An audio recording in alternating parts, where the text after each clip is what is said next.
오늘 설명해 드릴 내용은 뭐 크게 네 가지고요. 간단하게 저희가 어떠한 일을 하는 기관인지에 대한 기관 개요에 대해서 간단하게 설명드릴 거고요. 그 다음에 두 번째로는 저희가 추구하는 인재상, 저희가 어떤 자질과 어떤 성품과 어떤 능력을 갖춘 분들을 뽑기를 희망하는지에 대해서 간단하게 설명드릴 거고요.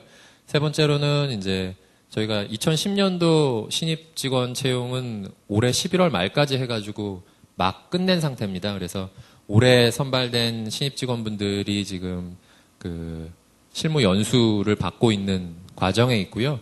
내년도에 있을 이제 신입 직원 채용에 대해서 설명을 드리려고 합니다. 그리고 마지막으로는 이제 선발된 신입 직원들을 어떻게 관리하고 또 육성해서 저희 그 기관과 넓게는 이제 공공기관으로 사회적인 공적 책임을 이행하는 기관이니까 어떻게 사회에 기여할 수 있는 사람으로 키워나가고 관리해 나가는지에 대해서 설명드리도록 하겠습니다.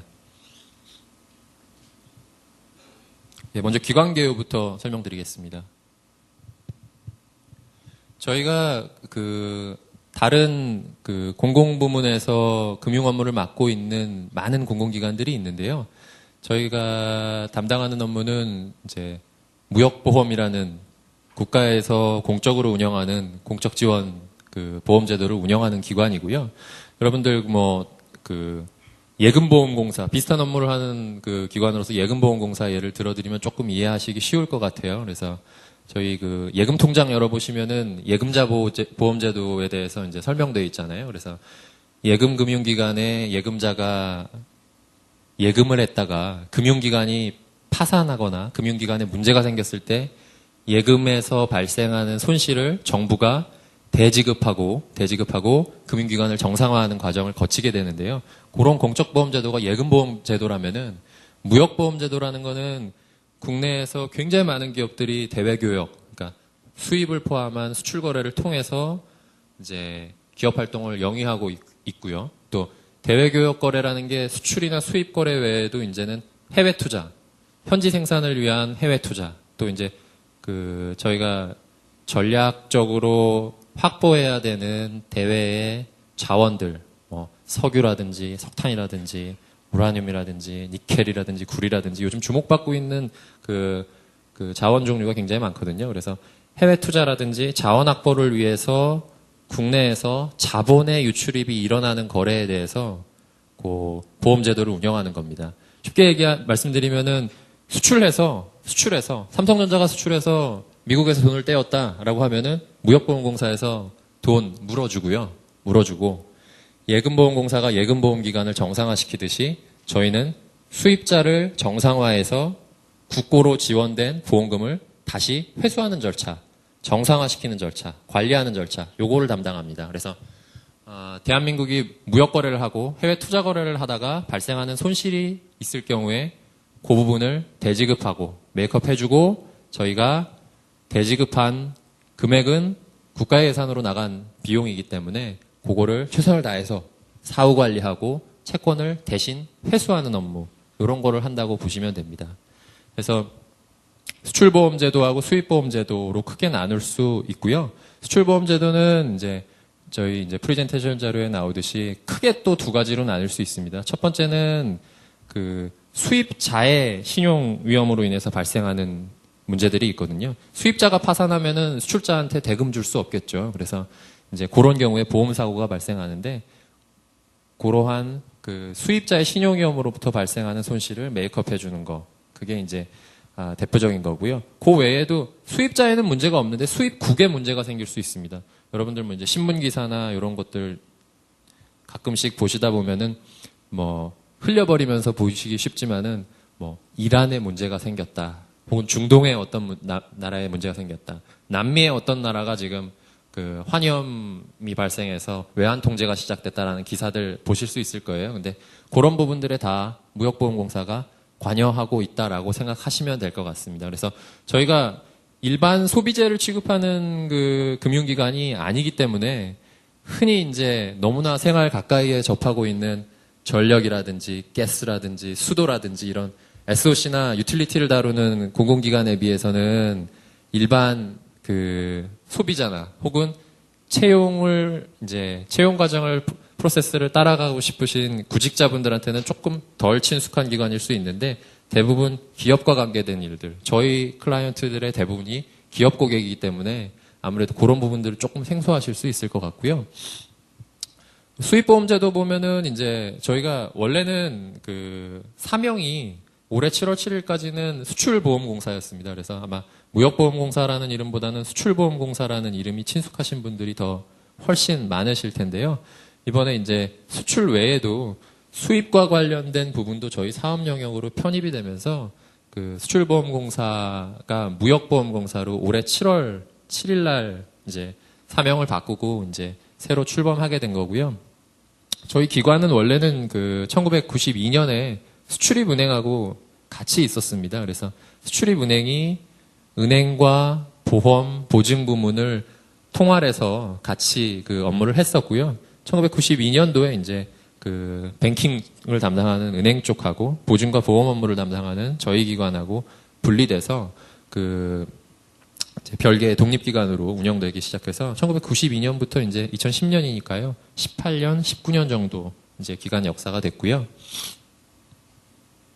보시면은 뭐 무역보험제도 아까 앞에서 설명드렸듯이 그 민간에서 제공하기 곤란한 수입국의 뭐 외환위기라든지 전쟁이라든지 파산이라든지 별로 듣기에 유쾌하지 않은 일들, 이런 일들이 발생했을 때 정부의 지원을 통해서 그 국내 기업들이 입는 손실들을 대지급하고 보전해주고 그것에 대한 사후관리, 사후적인 정상화 과정들을 팔로우업해주는 이런 기관입니다. 그래서 뭐 국내에 계신 분들한테 조금 생소할 수도 있지만 대부분의 교역이나 통상이 활발한 국가들에서는 저희와 같은 그 공적보험 제도를 운영을 하고 있습니다. 그래서 뭐 영국이라든지 프랑스라든지 독일이라든지 뭐 국내 아시아 근처에서는 중국이라든지 일본이라든지 대부분의 그 나라에서 공공기관이 됐든 혹은 일부는 민영화된 민간 부문으로 운영이 되든 간에 비슷한 무역 관련 보험 보증 제도를 운영하고 있다고 볼 수 있고요.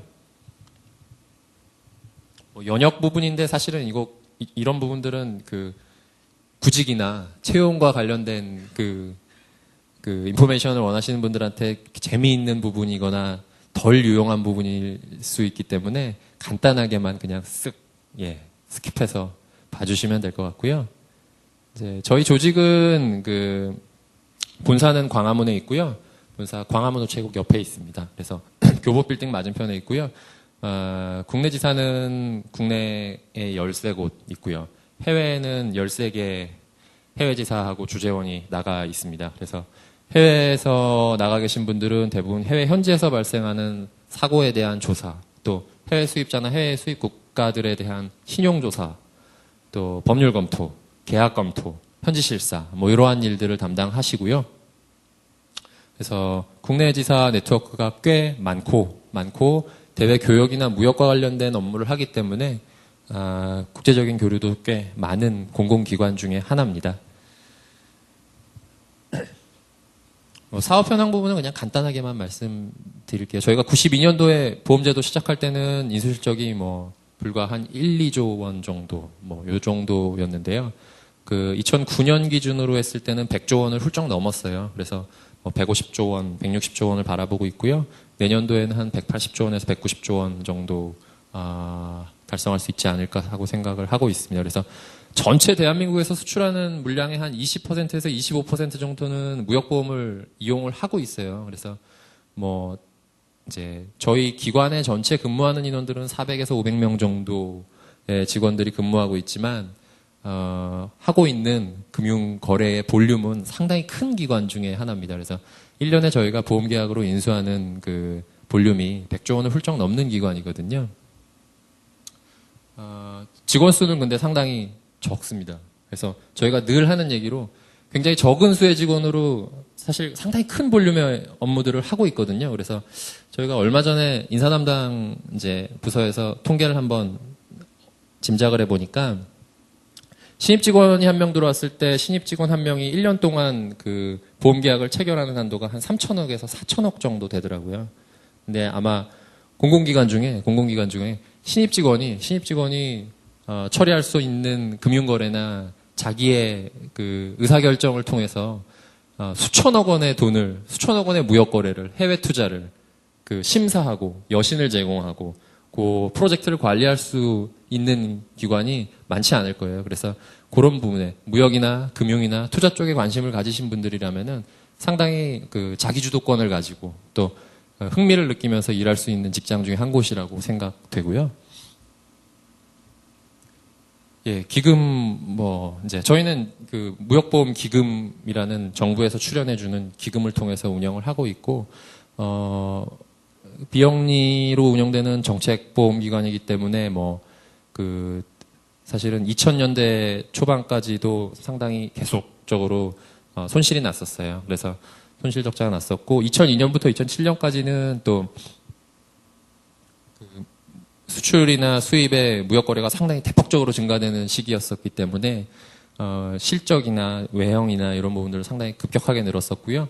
2006년, 7년에 저희가 이제 이익이 좀 났었는데 2008년에 금융위기 오면서 또 그 해외 수입자들의 파산 이런 것들이 잇따르면서 상당히 많은 그 손실을 냈었죠. 근데 이제 이 손실이 이제 민간에서 운영되는 영리보험이라면은 문제가 크게 될 정도의 수준이라고도 볼 수 있겠지만 저희는 이제 위기 극복을 위해서 좀 전력 투구했던 면도 있고요.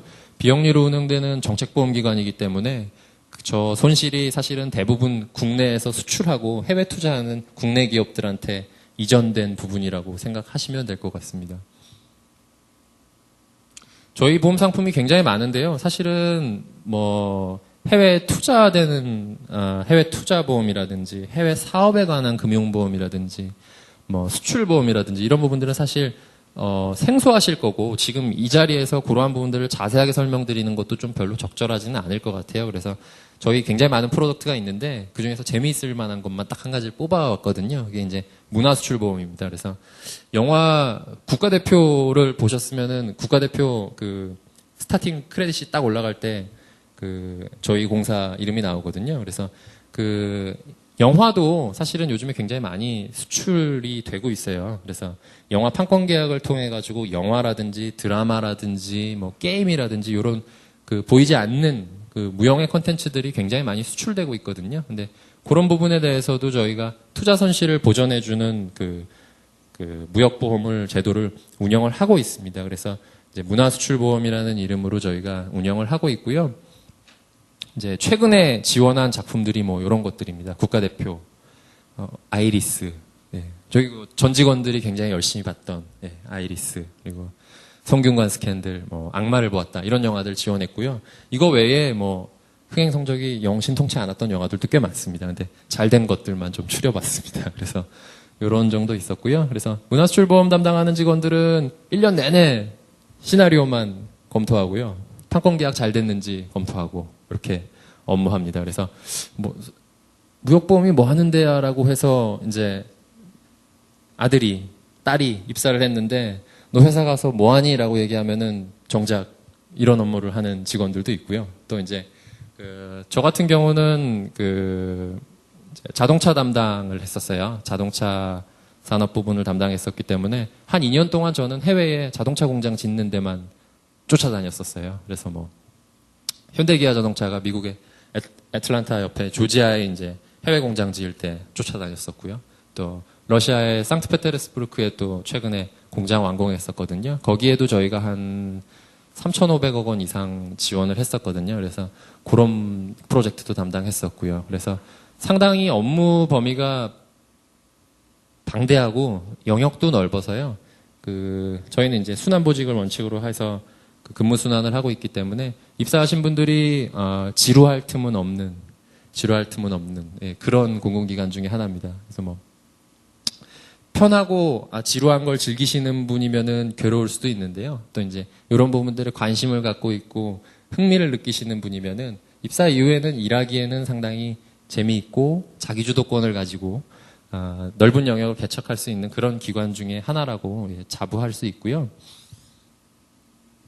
2010년 7월까지 저희가 15작품 했네요. 보니까 200억 원 조금 넘게 지원을 했었고요. 이제 채용 관련된 내용 본격적으로 좀 말씀드릴게요. 먼저 저희 인재상인데 오늘 계속 30분 간격으로 다른 기관들이 쭉 잡혀 있으니까 인재상이 대부분 비슷비슷하죠? 비슷비슷하지 않나요? 그쵸? 그래서 대부분 뭐 전문적인 프로페셔널을 원하고 또 국제 감각을 갖춘 사람을 원하고 또 이노베이션 할 수 있는 사람을 원하고 뭐 공공기관 종사자니까 윤리와 관련된 거는 당연한 거고요. 네. 그래서 저희도 뭐 그 범주에서 크게 어긋나는 기준을 갖고 있지는 않습니다. 가장 중요한 거는 일단은 윤리적인 부분들 그리고 이제 전문적인 지식들 이런 것들이 바탕이 돼야 될 것 같고요. 그리고 이제 저희 기관의 고유한 그 인재상의 특징이 뭐냐라고 딱 한 가지만 얘기해라라고 그러면 저는 이거 국제인 요거 얘기하고 싶은데요. 저희가 그 무역보험을 담당하는 기관이기 때문에 대외 그 활동 범위가 상당히 넓거든요. 그래서 뭐 저도 처음에 신입사원으로 입사했을 때 그 외국어에 대해서 조금 그 포비아를 느꼈던 적도 있었어요. 업무의 상당 부분이 영어로 이루어지고 또 외국인들하고 전화 통화하고 컨퍼런스 콜 하는 게 별로 익숙하지 않은 상태에서 딱 접하니까는 상당히 막막했었던 경험이 있는데요. 내부적으로 교육 체계가 잘 돼 있어서 그 신입사원분들로 입사하시게 되면은 뭐 체계적인 교육으로 트레이닝을 다 시켜드리니까 크게 염려하시지는 않아도 될 것 같아요. 다만 여기서 얘기하는 국제인이라는 게 영어를 잘하고 외국에서 수학 경험이 있고 뭐 이런 걸 얘기하는 게 아니라요. 오픈 마인드를 얘기하는 겁니다. 그래서 외국인을 만나도 할 얘기를 다 할 수 있고 낯선 사람을 만나는 걸 즐거워하고 해외 오지에 가서 프로젝트를 하게 되더라도 찡그리지 않을 수 있는 거. 뭐 이런 정도를 생각하는 기준이라고 보시면 될 것 같고요. 이건 좀 부끄럽습니다. 저희가 2009년 한국 최고의 직장에 선발됐는데요.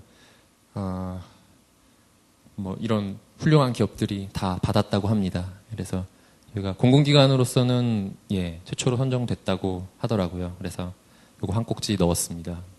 부끄러워서 넘어가겠습니다. 2011년도 신입직원 채용 관련된 내용 좀 설명드릴게요. 저희가 올해 11월까지 그 채용 전형, 11월 말까지 채용 전형 했었고요. 채용 전형 때 17명 뽑았습니다. 15명 내외로 모집 공고를 내서요.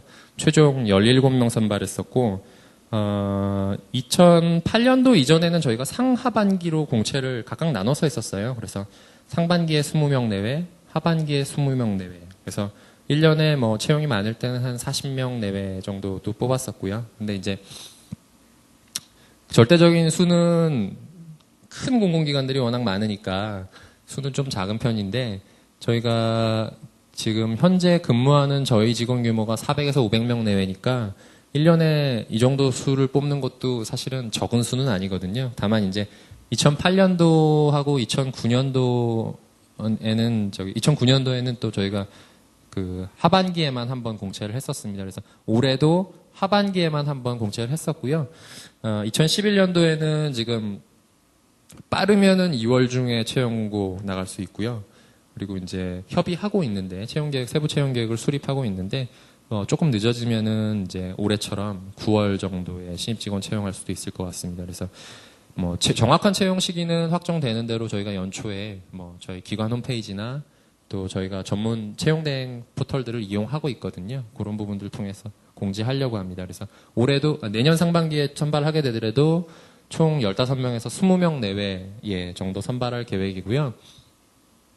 경영학, 경제, 법학, 이공, IT 이렇게 나눠가지고 저희가 선발할 예정입니다. 주로 이제 경영이나 경제 직렬이 저희가 무역을 담당하는 공공금융기관이기 때문에 조금 내부적인 인력 소요가 많아서요. 경영이나 경제 쪽 직렬이 많으시고요.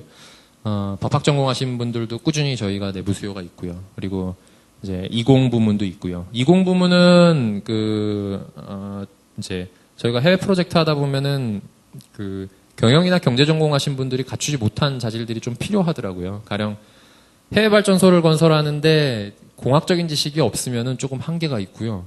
또 저도 자동차 산업을 담당을 해봤는데 저처럼 그냥 경상직렬을 전공한 사람들은 상당히 어려운 내용들이 많아요. 그래서 공학적인 베이스가 있는 신입 직원들이 좀 있어야 되겠다라는 생각을 해서 20 쪽은 채용 포션을 조금 앞으로도 더 늘려 나가려고 하고 있습니다. 그래서 올해 하반기에는 이과 계열, 그러니까 이공하고 IT 전공하는 계열 분들을 조금 늘려서 뽑았었어요. 그래서 내년에도 뭐 그런 추세는 좀 이어지지 않을까 싶고요.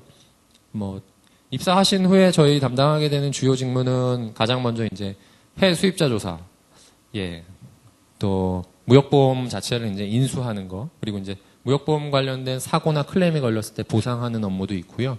이제 저희가 보상했을 경우에는 해당 무역 대금에 대한 채권을 넘겨받기 때문에 그 사후 채권을 관리하는 업무도 있습니다. 그리고 국별 제가 앞에 말씀드린 서두에 말씀드린 대로 이제 국가 위험도 담보하는 게 무역보험이기 때문에 국가신용평가 업무도 있고요. 또 이제 산업동향에 대한 조사 업무, 보고서 작성 업무 이런 것들도 있고요. 그리고 일반적인 경영관리 업무, 저처럼 이제 인사부서에 끌려와서 이렇게 채용 설명하는 경영관리 업무도 있습니다. 저희 응시 자격 간단하게 설명드릴게요. 저희는 학력하고 연령 제한이 없고요. 그 채용 지원 하실 때, 그리고 신입으로 입사하시는 직원들 평균 연령도 상당히 높아지는 추세예요. 그래서 30살 넘은 거는 별로 놀랍지 않고요. 35살 정도는 넘어야 좀 나이 많은 신입사원이 들어왔구나 정도 이렇게 주목을 받을 수 있습니다. 그래서 아무래도 학력이나 연령 제한을 없애다 보니까는 이제 필기시험 준비를 오래 하신 분들이 조금 더 유리하신 것 같아요. 그래서 최근에는 이제 나이가 조금 있으신 분들이 더 합격을 많이 했던 것 같고요. 다른 공공기관하고 마찬가지로 저희도 국가보훈 대상자하고 장애인분들은 관련 법규에서 우대하고 있고요. 가산점 부여하고 있고 채용 인력의 일정 부분 이상 기관 정원 대비 일정 인원 이상을 유지하도록 인사관리하고 있습니다. 학력하고 연령 전공 제한은 대부분 공공기관이 없애는 추세일 거고요. 정부에서도 그렇게 권고를 하고 있고 해서 아마 지원 자격에 앞으로 뭐 학력 또는 뭐 몇 세 이하 하는 연령 또 전공 이런 제한들은 저희 기관은 이미 없지만 앞으로 다른 공공기관에서도 계속적으로 없어지지 않을까 싶고요. 비고에 제가 써놨네요. 30세 이상 직원 다수 입사. 이게 뭐 아무튼 최근에 추세가 이렇다는 거고요. 군경력은 남자분들은 당연히 병역 필 또는 면제자여야 되겠죠. 미필은 안 됩니다. 미필, 병역 기피 안 되죠. 당연히 안 되죠. 공공기관에서 당연히 채용할 수 없고요. 그리고 여성분들은 해당 사항 없고요. 그리고 이제 영어 성적인데요. 저희가 채용 과정에서 기관에서 출제하는 별도의 영어 시험 보지 않고요. 뭐 대부분 많은 공공기관들이 그렇듯이 이제 토익이나 토플, 탭스 같은 공인 어학 성적으로 그대로 인정합니다. 그래서 서류 심사할 때 저희가 공인 어학 성적, 영어 성적하고 학부 때의 학점, 취득 학점 및 취득 성적, 그리고 이제 자기소개서 이렇게 심사하고요. 저희 인사팀은 조금 무식해서 자기소개서가 해마다 한 2,000장 정도 들어오는데요. 다 봅니다. 다.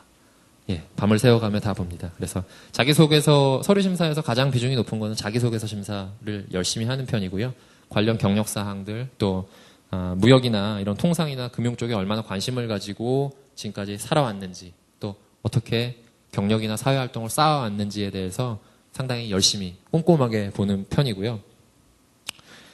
서류 심사하다 보면 이건 이제 조금 다른 얘기일 수 있는데 서류 심사하다 보면은 인사 담당자가 제일 얄미운 지원자들이 있거든요. 그게 이제 지원하는 회사 이름 틀리는 분들 이런 분들 되게 얄밉죠. 그래서 저희도 이제 한국무역보험공사인데 무역보험공단 뭐 수출입공사 뭐 이렇게 쓰시는 분들 많아요. 그래서 되도록이면 떨어뜨립니다. 그래서 또 저를 현대자동차에 뽑아주신다면 분골쇄신 열심히 일하겠습니다. 이렇게 하시는 분들이 있어요. 입사지원서 동일한 시기에 많이 쓰시니까 카피앤페이스트 해가지고 막 붙이잖아요. 그래서 보면은 결정적인 실수를 하시는 분들이 많거든요. 근데 저희는 좀 소심해서 그거를 다 읽습니다. 그래서 그렇게 쓰신 분들은 반드시 낮은 점수를 주고 있습니다. 그래서 자기소개서 잘 세심하게, 그러니까 본인이 이 부문으로, 그러니까 무역이나 통상이나 금융 쪽에 관심을 가지고 학교 생활을 해왔고 앞으로도 이 부분에서 자기 뜻을 펼치고 싶다라는 부분에 포커스를 맞춰서 자기소개서 잘 쓰시는 게 중요할 것 같고요. 또 요즘에는 무역 관련된 자격이나 뭐 이런 것들이 많아요. 그래서 뭐 국제무역사 시험도 있고 무역 영어 시험도 있고요. 또 저희가 뒤에 좀 설명드리겠지만 그 심사 과정에서 이제 보험 계리사라든지 공인회계사라든지 관세사라든지 이런 금융이나 무역, 통상에 관련된 자격증들은 가산점 부여해서 우대하고 있거든요. 그래서 얼마나 일관성을 가지고 이 부문을 준비해 왔는지가 포인트가 될 것 같아요. 그래서 그 자기소개서나 입사지원서 쓰실 때 경력이 화려한지 안 한지가 중요한 게 아니라 경력이 화려하지만 저희 공사에서, 저희 공공기관에서 필요한 사람으로서의 경력이 아닌 경우가 되게 많거든요. 그런 경우에는 사실 입사지원서가 분량은 방대하지만 쓸만한 경력이나 사회 경험은 아닌 거죠. 그래서 연관성이 있는, 업무 연관성이 있었고 평소부터 이 부분에 대해서 관심을 가지고 준비해 왔다라는 점을 조금 어필해 주시면은 입사지원서 서류 심사할 때 저희가 굉장히 꼼꼼히 보니까요. 그런 부분들 어필해 주시면은 꼭 잘 쓰시는 분들은 눈에 띄더라고요. 그래서 그 반영할 수 있도록 열심히 서류도 읽고 자기소개서도 보고 있고요. 신입사원 채용 절차인데 저희는 서류 전형에서 뭐 학업 성적, 어학 성적 아까 말씀드린 대로 자기소개서 및 기타 활동들 종합해서 심사하고요. 설명드린 대로 보험계리사, 회계사, 뭐 변호사 같은 전문 자격증 보유하신 분들 일정 가산점을 부여해서 우대하고 있습니다. 필기시험 보고 있는데 말씀드린 대로 경영, 경제, 법학 세 직군으로 경영, 경제, 법학하고 20IT 이렇게 해서 전공시험 치르고 있고요. 한자하고 국사시험이 있는데 한자하고 국사시험은 배점이 높지는 않은데 가점 처리해드립니다. 그래서 한자하고 국사시험에 틀려도 페널티는 없지만 맞춘 점수에 대해서는 점수를 얹어드리는 거죠. 가점 처리하고요. 그리고 전공논술하고 종합논술이 있는데 각각 한 문항씩 풀게 됩니다. 그래서 전공논술 한 문제, 종합논술 한 문제. 전공논술은 법학 지원자라면은 법학과 관련된 주제가 출제될 거고요.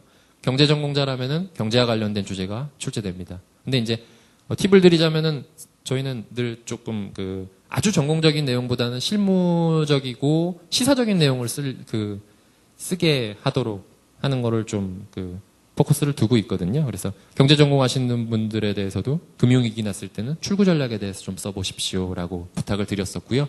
종합논술 같은 경우에는 이제 모집 직렬이나 직군에 관계없이 전부 다 공통으로 치르는 문제이기 때문에 아주 일반적이고 범용한 주제가 나옵니다. 문과생이든 이과생이든 공대생이든 법대생이든 상대생이든 누구나 접근할 수 있는 문제에 대해서 쓰는 거고요.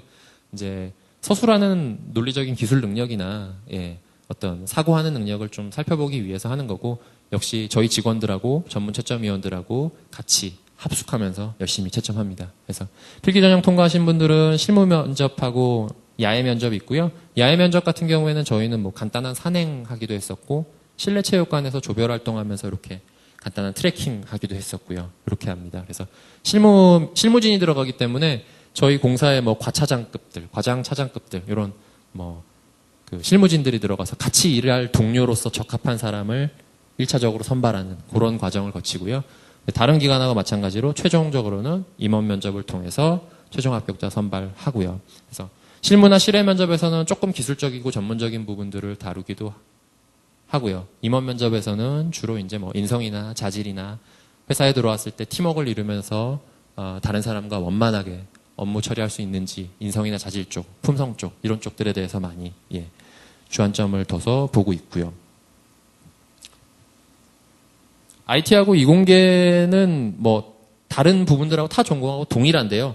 IT하고 이공은 전공 시험이 따로 없었습니다. 그래서 공통논술하고 전공논술 점수로 합산을 했었고요. 학업 성적, 영어 성적, 자기소개서 이렇게 했었고요. 그러니까 전형은 동일한데 종합논술, 전공논술, 한자, 국사시험은 동일한데 경영, 경제, 법학처럼 전공시험이 별도로 없었다는 것. 그것만 차이점입니다.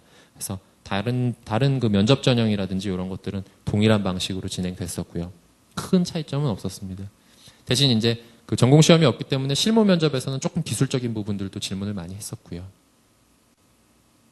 인사관리 및 인재육성제도인데요. 이 부분 간단하게 설명드릴게요.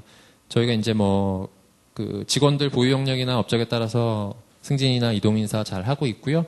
경력 개발 체제도 운영하고 있어서 본인 적성에 맞게 입사 후에 공부 많이 시키는 저희도 기관이고요. 또 해외 조직 많기 때문에 해외 지사 근무하거나 이제 대한민국 대표에서 OECD에 파견 근무할 수 있는 기회도 있고요.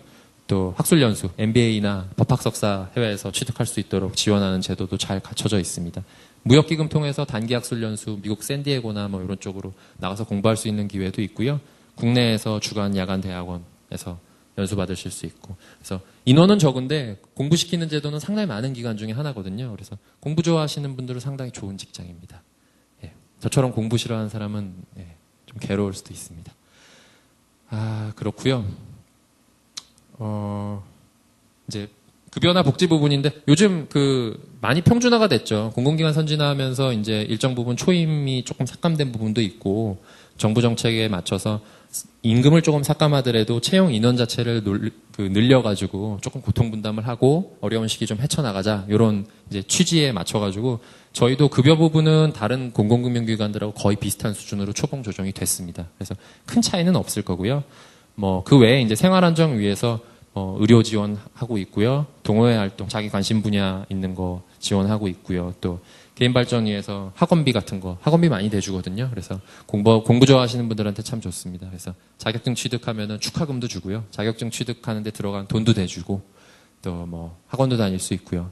또 주택 구입하거나 뭐 임차하거나 생활안정 필요해서 한 자금 있으면은 그런 것들도 주선해드리고요. 그렇습니다. 그래서 뭐 급여나 복지 부분은 아마 다른 공공기관들하고 큰 차이가 있지는 않을 거고요. 타 공공금융기관하고 거의 비슷한 수준이라고 보시면 될 것 같습니다. 예, 저희가 30분까지였는데 3분 넘겼네요. 예. 저희 준비한 내용은 여기까지고요. 궁금하신 분들은 간단하게 질문 받고 마무리하겠습니다. 예.